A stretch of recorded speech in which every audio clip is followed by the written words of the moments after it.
এবছরের এসএসসি ও সমমানের পরীক্ষার ফলাফল নিয়ে এর মধ্যে প্রতিষ্ঠানগুলোতে চলছে চুলচেরা বিশ্লেষণ। পাশের হার GPA-5 এর পাশাপাশি কোন প্রতিষ্ঠানের কোন বিভাগে ফলাফল কেমন হয়েছে তা নিয়েও আলোচনার কমতি নেই। অন্যান্য বছরের তুলনায় এবারও পাশের হার এবং GPA-5-এ দেশব্যাপী এগিয়ে মেয়েরা। সর্বোচ্চ গ্রেড পয়েন্ট GPA-5 পেয়েছে 1,16,676 জন শিক্ষার্থী। এর মধ্যে 52,780 জন ছাত্র এবং 63,896 জন ছাত্রী।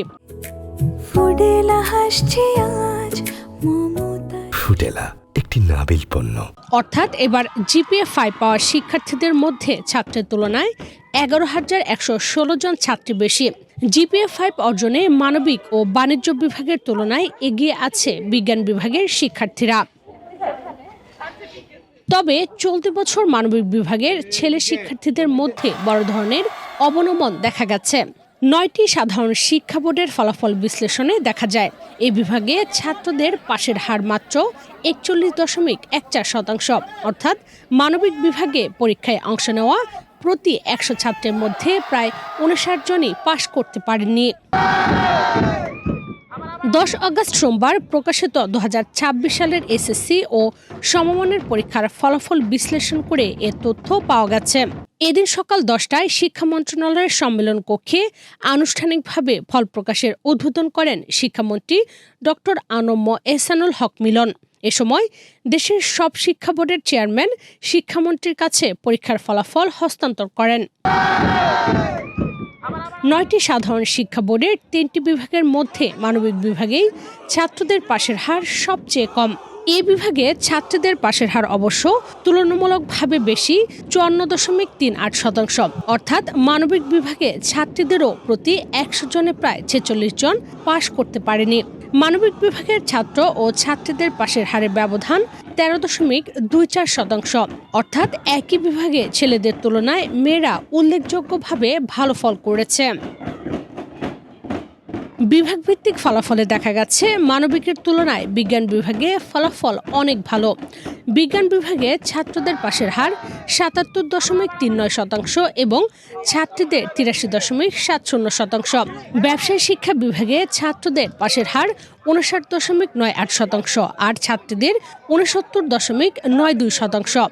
অর্থাৎ সাধারণ শিক্ষা বোর্ডগুলোর 3 বিভাগে ছাত্রদের তুলনায় ছাত্রীরা এগিয়ে থাকলেও মানবিক বিভাগে ব্যবধান সবচেয়ে বেশি। একই সঙ্গে ছাত্রদের পাশের হারও এই বিভাগে সবচেয়ে কম। সামগ্রিক ফলাফলেও এবার পাশের হার কমেছে।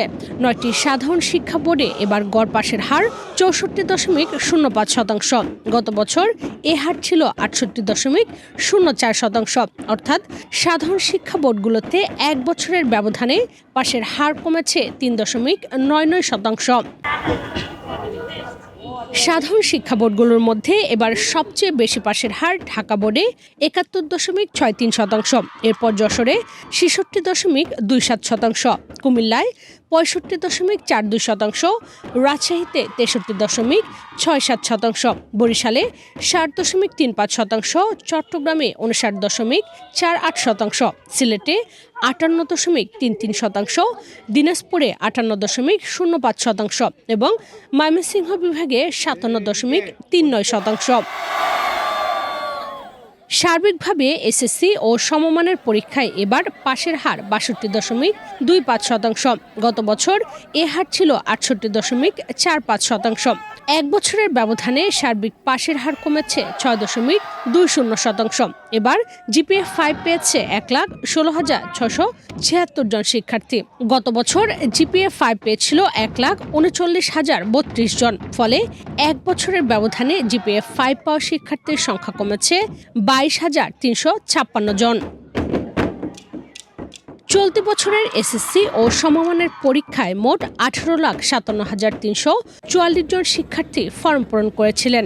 এর মধ্যে সাধারণ 9টি শিক্ষা বোর্ডের অধীন এসএসসি পরীক্ষায় 14,18,398 জন, মাদ্রাসা শিক্ষা বোর্ডের অধীন দাখিল পরীক্ষায় 3,04,286 জন এবং কারিগরি শিক্ষা বোর্ডের অধীন এসএসসি বা ভোকেশনাল পরীক্ষায় 1,34,660 জন শিক্ষার্থী অংশগ্রহণ করেছিলেন। ডেস্ক রিপোর্ট, বাংলাদেশ প্রতিদিন।